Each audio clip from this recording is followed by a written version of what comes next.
नमस्ते दोस्तों, मैं हूँ राहुल, मतलब आपका Rahul RDA. Welcome back to my YouTube channel. आज आपके लिए लेकर आया मैं बहुत ही इंटरेस्टिंग टॉपिक जो रिलेटेड है डांसर से, जो डांस के प्रति लगाव रखते हैं, जो डांस को बहुत प्यार करते हैं।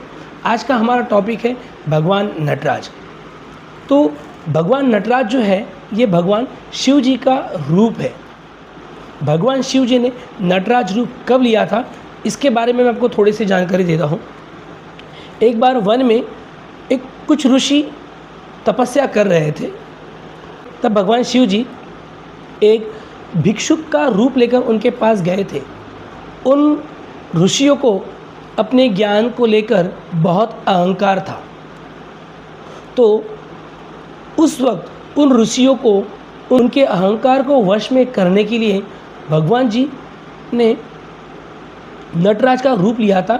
जब भगवान उन ऋषियों पे क्रोधित हुए थे, उसी तरह भगवान शिव जी ने एक राक्षस था अपस्मार, उस अपस्मार अज्ञानी राक्षस को अपने वश में करने के लिए नृत्य किया था और उस वक्त भगवान शिव जी ने नटराज का रूप लिया था। जैसा कि हम सभी जानते हैं कि भगवान शिव जी को एक उत्तम नर्तक भी कहा जाता है।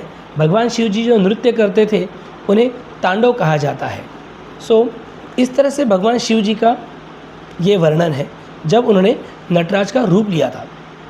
नटराज की मूर्ति को हम सभी ने कई बार देखा है।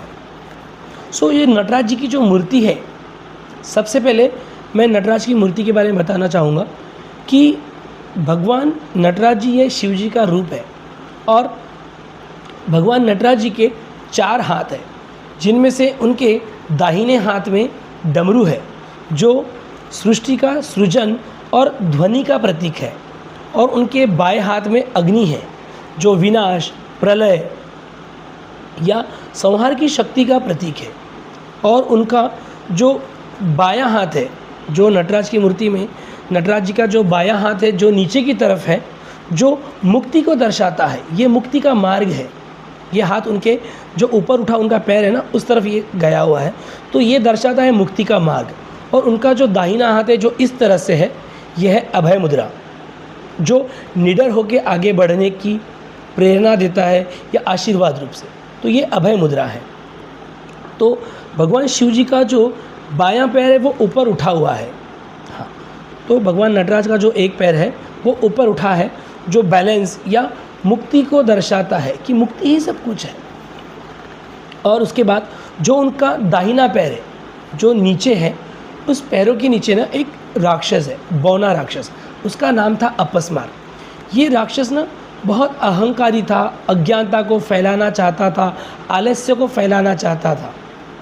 तो भगवान शिव जी ने उस अहंकारी अपस्मार राक्षस को अपने पैरों के नीचे दबा के रखा था।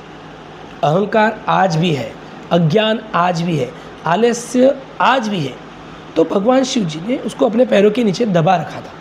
ये जो अपस्मार राक्षस था ना, इसने कड़ी तपस्या करके ब्रह्मा जी से वरदान मांगा था कि मुझे कोई भी देवी देवता ना मार सके। तो भगवान शिव जी ने उस अज्ञानी अहंकारी राक्षस को अपने पैरों के नीचे दबा के रखा था और कहा था कि मैं तुझे बढ़ने नहीं दूंगा। तो उसके ऊपर एक पैर रख के भगवान शिव जी नटराज रूप में खड़े हुए थे, और वो मूर्ति जो कही जाती है उसको नटराज रूप कहा जाता है। और भगवान नटराज के बाजू में जो आप लोगों ने देखा एक वो चक्र है, वो चक्र निरंतर, समय का निरंतर चक्र है जो चलता रहेगा। समय ऐसा ही है, ये चलता रहेगा।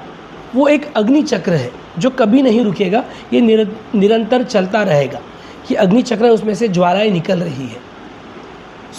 इस तरह से ये नटराज जी का पूरा विश्लेषण मैंने आपके सामने रखा हुआ है। आई होप आपको ये जानकारी अच्छी लगी हो।